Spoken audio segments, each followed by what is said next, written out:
I've been grinding my whole So life. good morning, good afternoon, good evening, depending on where you are. My name is Joaquin Burnett. I am the founder, executive editor, and lead writer for the Critic. We have a very special guest with us today, Gregory Corwin. Greg, how you doing? Good, man. Thanks for having me. We're really happy to have you here. Greg is a veteran of the TV industry. He's worked on the Discovery Channel, History Channel, Oprah Winfrey Network, ABC, ABC Family, HGTV, TLC, Food Network, basically all the channels. And we're really happy to have him here with us today. Greg, tell us a little bit more about your background. Yeah, I got started in the industry shortly after college. I didn't really, know exactly what I wanted to do. And I kind of, worked on a few things. And then I had the opportunity to work for a production company. And so I took it, because, I was just very open to trying out different things. And I really liked it. I just really enjoyed it. And, I felt like I could bring something to it, and I felt like I was good at it. And so I kind of, I stuck with it, and I was able to flourish in it. And it's been a really good experience. Good stuff. So the Quick Critic, Greg, we do here, we talk about movies and television, and we're nerds, and we like to talk about, how movies get made, and just like talking about the movie industry. And today, you and I are going to have a conversation about 2019's The Joker. I think it's a movie that most people like. It's a bit polarizing, but in some ways, can you tell us your general feelings and review of the 2019's Joker? Oh man, I don't even know where to start, man, because it actually was a very polarizing movie. And so I personally really liked it. I thought it was an excellent film from every perspective, from like the cinematography to the acting, the storytelling, the music, the score. I mean, everything. I just thought it was really well put together. And I think the reason I really liked it also is because, the original Joker, at least as I grew up knowing him, it's like it was a fictional character, and there wasn't much depth to his character. He was kind of like the comical relief, and that was the clown. That was kind of it. And in this version of the Joker, he's really a person, and you get to see, you get to really almost kind of sympathize for him, which is I think why it was so controversial. But that to me as an adult made it a lot more interesting than the fictional character that I grew up knowing. Gotcha. So when you talk about the character you grew up with, you talk about Cesar Romero's character on Batman '66. So Adam West Batman. No, actually, I never actually saw that one. But I'm Really? talking about the cartoon, like the cartoon. That's kind of like what I grew up watching. Yeah. So Batman the animated series. Yeah. Okay, Like when I gotcha, was gotcha. when I was a kid. Yeah, which I loved. But yeah, so like that, and in that series, like the Joker's like, he's like the one like comic relief in the whole series, because like Batman's kind of a serious character. Sure. The other bad guys are, they're fairly serious, but like the Joker is like the one, he's got like, he's like throwing confetti, he's got the balloons, and he's always laughing and throwing jokes. So he's like the one thing that I think as a kid you kind of like, you're excited to see, and he's the one that kind of makes you laugh and like makes you enjoy the series a little bit, Sure. Yeah, I had a similar feeling about Joker growing up. I saw him primarily on Batman the animated series as well. I do remember seeing the Cesar Romero Joker because I did watch the Adam West Batman every now and then on TV. I never really liked it, but when we were growing up, we didn't have as many options, so you just kind of went with what you had. And I used to watch the Batman show a little bit, and I always thought the Joker character was just really silly. He wasn't scary or threatening in any way. He was literally a clown, and that was what they were trying to do for that show. And and I guess you could say it worked for that show. But over time, I've come to appreciate the Joker character, and I was really excited when they announced that they were doing a standalone film. And I think it's always interesting when you try to do a film where the protagonist is really, in a lot of ways, not someone that you're really supposed to like. Yeah. So that's an interesting challenge as a filmmaker, I think, to create a film that's going to appeal to a general audience with a character that is, not supposed to be likable. That's not supposed to be. He's not a good guy. I mean, he's a cold-blooded killer. He's got mental health, but that's not an excuse for murder. So really interesting, and I enjoyed the movie. I reviewed it for the Quick Critic platform, of course, and I talked about how the great direction, great cinematography, excellent performances front to back, music was great. very Yeah. competently made. How the shots were framed, the color palette, everything about the movie was really great. The thing that I thought was maybe the downside to it potentially was how is a lot of the style over substance in the context where I compare it to Prometheus. Have you seen Prometheus?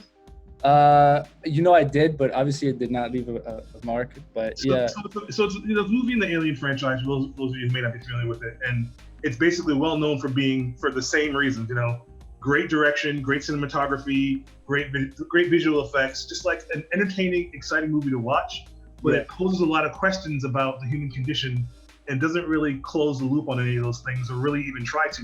And I feel like Joker did a lot of that same thing where you see this character and he has mental health and he's going through all these things and bad things are happening to him and it's really interesting kind of street level stuff that you like to watch and you enjoy. But at the end of the day, when the movie ends, what's the underlying message? I don't know what that message was, and there doesn't have to be one. That doesn't make it a bad movie. But a lot of times when people think about movies, you want to come out of the movie thinking to yourself, okay, by experiencing this film, the film has taken a position on something. And this movie, in a lot of ways, I feel doesn't. So whether that's a bad or a good thing, it depends on who you ask. But that's really my takeaway from it. Is style and substance.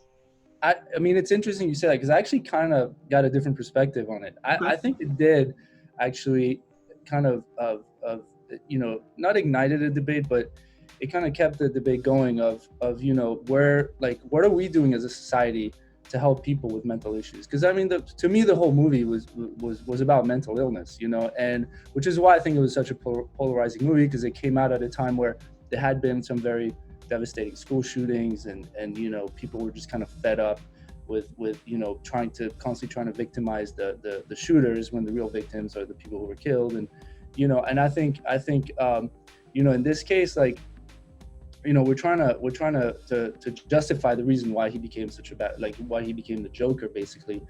And by doing so, we kind of see how society really failed him in being able to, like, help him with his problems. I mean, you see it through, like, various different scenes, but they basically abandon him. They stop providing services for him. They don't really trust him. They don't really listen to what he has to say. And I think, as a result, you kind of realize that, to me, that's kind of like, that was like the overall message of the movie is like, we're not doing enough to help people with mental illnesses. And as a result, this is what's happening in a lot of cases. I mean, obviously in the case of the Joker, it's a bit exaggerated, right? He becomes like this huge villain, but, like, in society, it happens on some smaller level too. People, I mean, school shootings is a big example of that, where people don't get the care that they need, and then they end up doing things that harm other people and us in general, as a society. So I don't know, to me, I think I got a little bit more answers from the movie than some people may have. I mean, so, I don't think it necessarily left us completely out of the loop, Gotcha. What did you think of Joaquin's performance overall? You think he did a good job? Talk a little bit about how you felt about his performance. Yeah, I mean, I think he killed it. I mean, like, I knew the second we walked out of that movie, I was telling my wife, I'm like, he's getting the Oscar. Like, I mean, it was pretty much like a monologue, right? Like, it's the whole movie is about him. He's performing in every scene. Like, his mom shows up every once in a while. You see, like, I mean, Robert De Niro had, like, he was an important character, but he didn't have that big of a role, right? He had an important role, but it wasn't like very minor.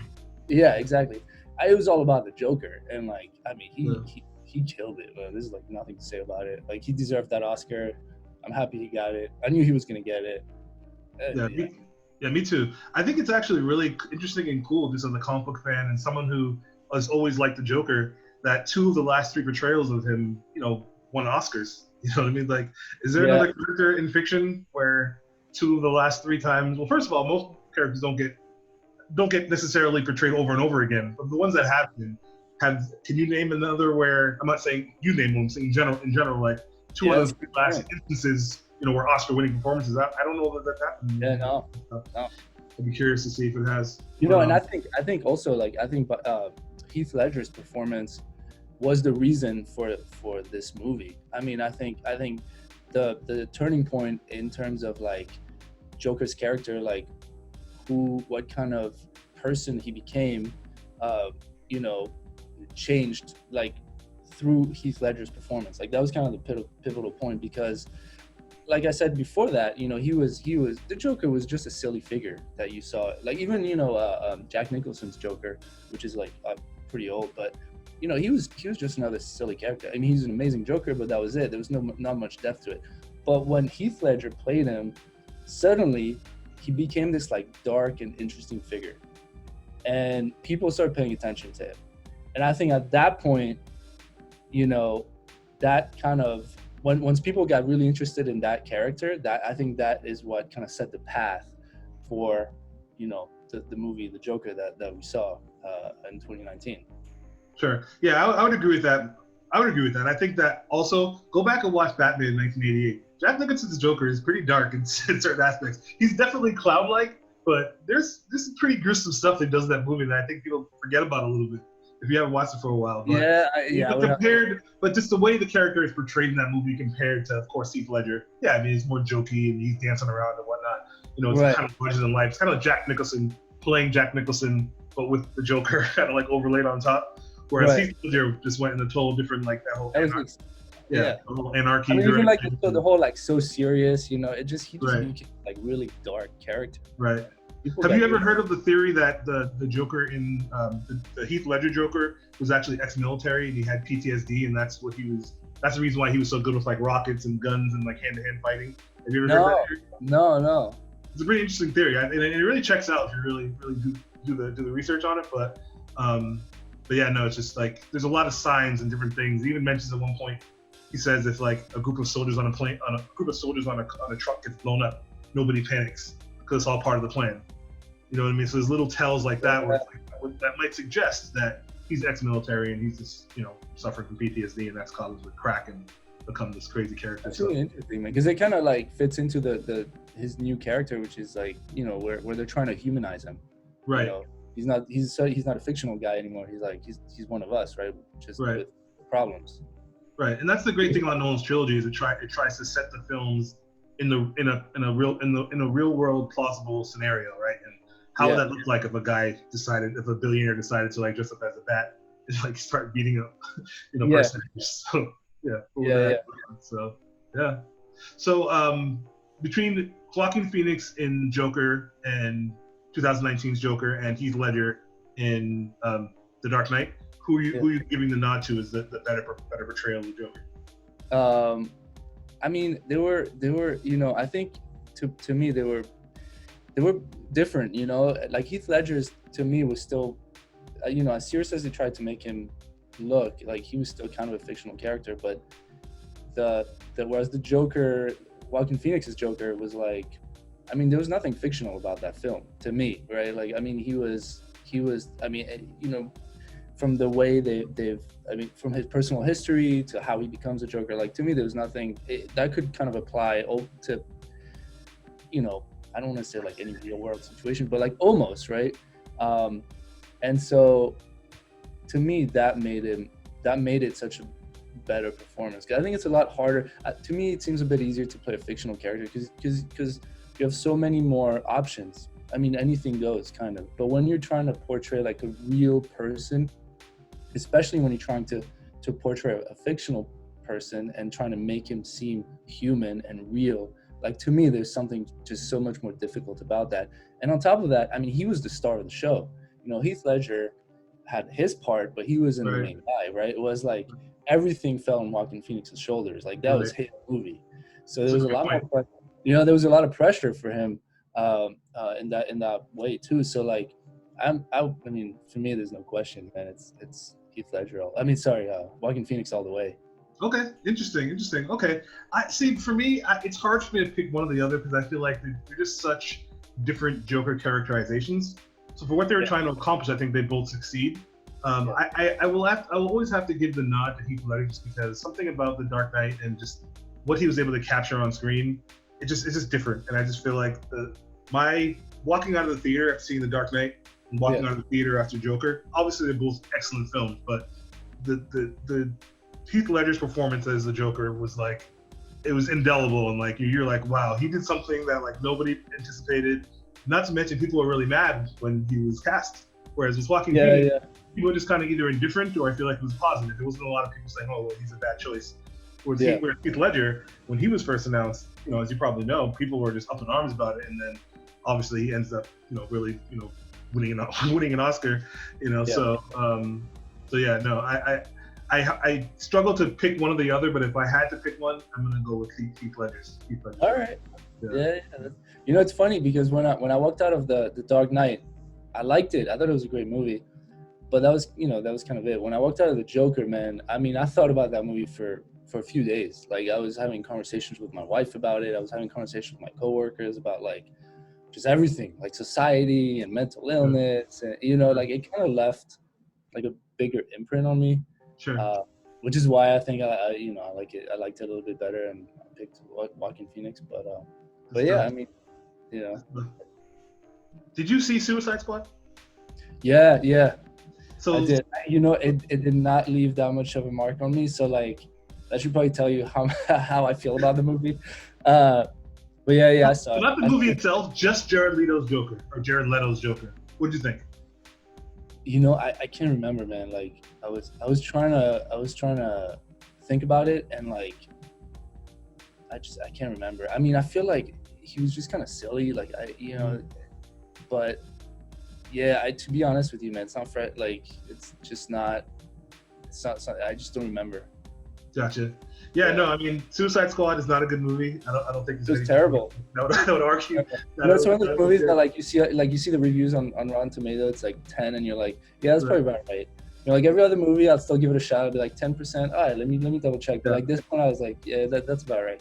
Right. Yeah. No, I'm not here to defend Suicide Squad. But I will tell you that I thought Jared Leto's Joker, for the universe that he existed in, I didn't mind it. I thought he was entertaining. I thought his look was extremely visually interesting.